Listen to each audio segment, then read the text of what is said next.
Hi everyone. என்னுடைய பிரம்ம முகூர்த்த பூஜையில் இன்றைக்கி 18வது நாள். காலையிலே ஒரு டே 4 மணி போல் தான் ஸ்டார்ட் ஆச்சு.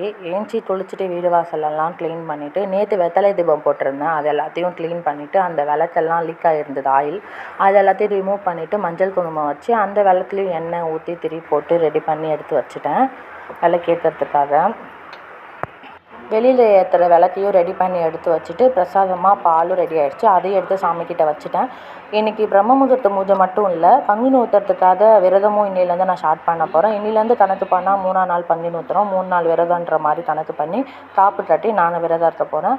காப்பு தட்டணும்னு அவசியம் கிடையாது, பட் எங்கள்கிட்ட காப்பு தட்டினா தான் மனசு கொஞ்சம் திருப்தியாக இருக்கும். அதனால் நானும் எங்கள் வீட்டில் இருக்கிறவரும் காப்பு தட்டிட்டு இன்னிலேருந்து விரதம் ஸ்டார்ட் பண்ண போகிறோம்.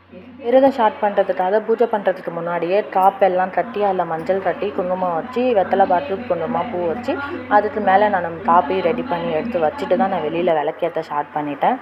வெளியிலேயே 2 விளக்கு போட்டுட்டு பூஜை ரூம்லேயும் விளக்கு ஏற்றிட்டு வத்தி ஏற்றி எல்லா சாமிக்கும் காமிச்சிட்டு அதுக்கப்புறம் மகாமந்திரம் படிக்க உட்காந்துட்டேன்.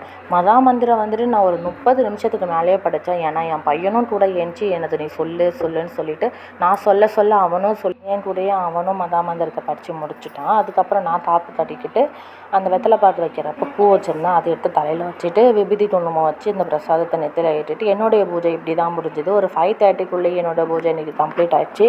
என்னுடைய பூஜை ரூம் எப்படி இருக்குன்னு சொல்லுங்கள். பங்குனி உத்திர விரதம் நான் எப்படி இருக்கிறேன்னு சொல்லிட்டு தெரிஞ்சுக்கணுன்னா ஃபாலோ பண்ணிக்கோங்க. ஓகே எவ்ரிவன், இன்னொரு வீடியோவில் பார்க்கலாம்.